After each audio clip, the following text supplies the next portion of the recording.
this is 100 grand.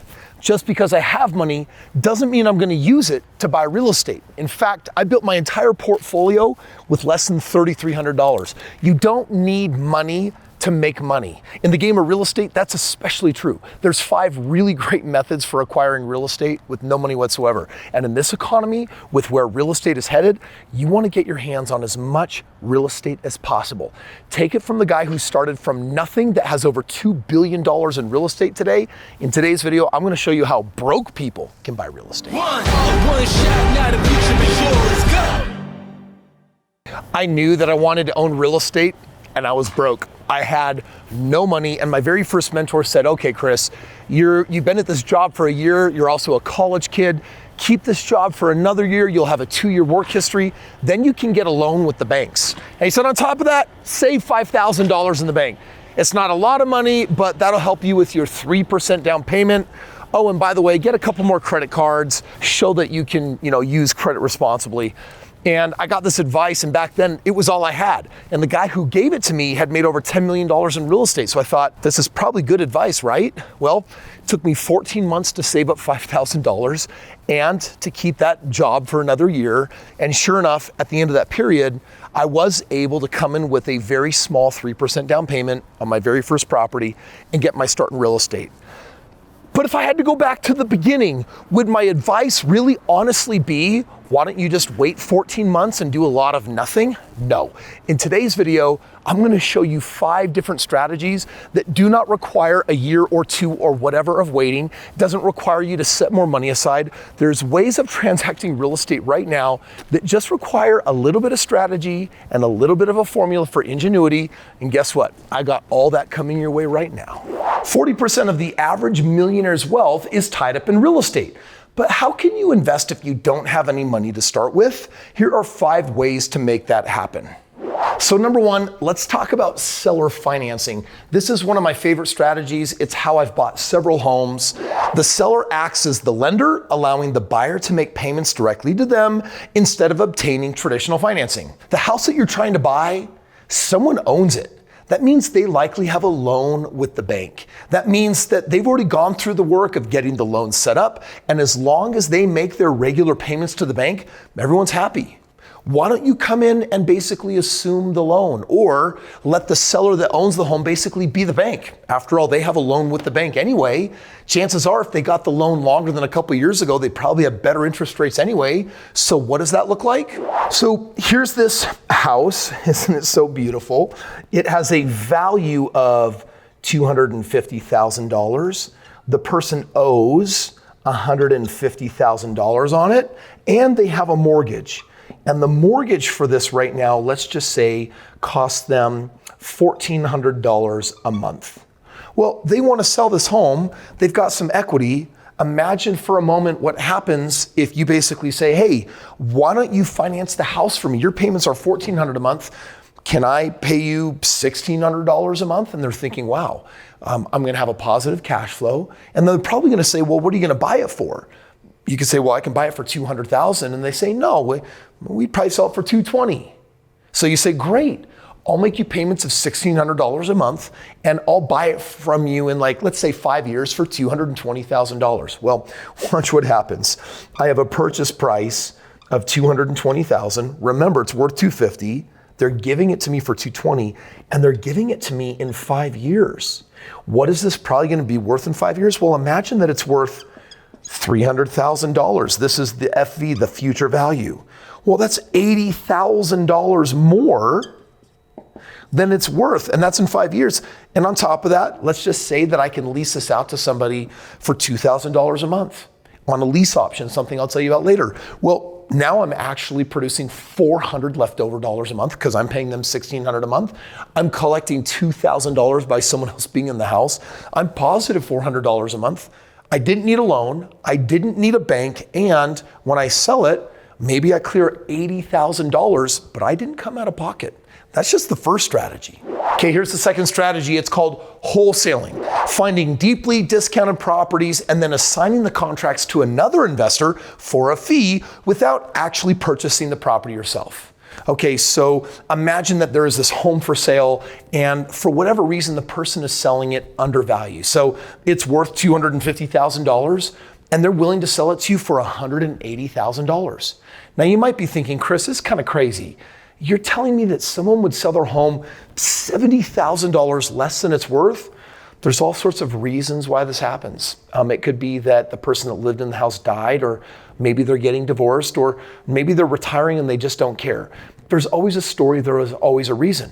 So all of a sudden, you write up a contract to buy this home for $180,000 that's worth $250,000, and you have a choice. You could go to the bank, come up with a down payment and finance the thing, right? Or you could do something different. You could find someone else that says, well, I'd buy that from you. Dude, that's a great discount. I'll buy the house for $210,000. It's worth $250,000. So you assign the paperwork over to them. Now remember, you have it under contract for $180,000, and they're going to pick it up from actually $210,000. The difference is $30,000. They're still walking into a pile of equity. There's meat on the bone, and guess what you're walking away with? Well, I've got $10,000, $20,000.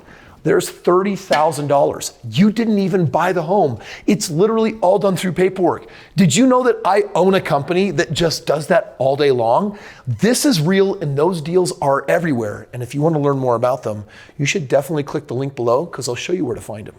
Once in a while, you meet someone that's just in a bad way. They own a home, they've got a mortgage, they owe money to the bank, but guess what? They've fallen behind on their payments, and this isn't the first time that it's happened. Now they barely got caught up, but the reality is job changed, they're moving somewhere, they just don't know what to do. This third strategy is called subject to. And with this strategy, taking over the existing mortgage payments on a property without assuming the loan, typically by creating a contract with the seller. You're basically saying, hey, I'm just going to kind of take over your mortgage, right? Like your payments are $1,249 a month. I will literally make that exact same payment. I'll make it directly to the bank, and I'm just gonna walk in and take over this situation. And for a lot of people, they're gonna walk away and say thank you. Now they might want an incentive. You might give them $500 or maybe $5,000, and then all of a sudden you walk into the mortgage, you walk into the loan, you walk into the deal, the house is yours. These deals are definitely done with no money out of pocket. Sometimes a little money can grease the deal, but when you're walking into potentially a lot of cash flow or a really deep discount, trust me, it's worth it. The fourth strategy is called private money lenders. Listen, I'm gonna tell you right now, if you find a really good deal on a house, there's always money for it. And yes, there are strategies where you find a house worth $400,000, you can buy it for $300,000. And in today's market, that's a really, really good deal. There's only one problem, I don't have any money. Guess what? There's people out there like me that say, hey, if you cut me in on some of the profits, I got money for you. And you know what they love? They love collateral, as in the form of equity. So they look at the deal and they say, yeah, the house is definitely worth $400,000. Yes, I see your contract, you're getting it for $300,000. Yes, it looks like for you to do this house, you need some type of loan. So they lend you some money, they're gonna charge you some interest, and then let's just say you end up flipping the house. And so you flip it and you're gonna net $50,000. You pay back the loan, you pay back the interest. Let's just say $30,000 is left over. Well, you used OPM, other people's money, or in this case, private money lenders. They're sometimes called hard money lenders. And basically they've got the dough if you've got the equity. So bottom line is, as long as you can find a house that's a really good deal, the money is always available one way or the other. Now, by far, my favorite strategy that I teach in acquiring real estate when you're broke is found right here in this book, The Straight Path to Real Estate Wealth. And you guessed it, there's a link below. And today I'm giving you this book for free. Literally cover the shipping. I'm gonna give you the full color book. And what it's gonna do is it's gonna walk you through this entire strategy. Now, this fifth strategy is called a lease option contract. They may be renting the property, but they actually don't wanna play landlord. They would love to get rid of it. They maybe have rented it before and renters were a problem because somehow they inherited or got the house and they're don't wanters. They don't want it, and so they think they're supposed to rent it, but the last thing they want to do is play landlord. With these people, you contact them and say, hey, what if I rented this for the next 5 or 10 years? What if I came in and made sure that it was rented every year no matter what? Well, there's people that will say, that's a relief. You sound kind of like a professional. And they may rent you this house for $900 a month when the going market rate is $1,500 a month. Why are they renting it for $600 less?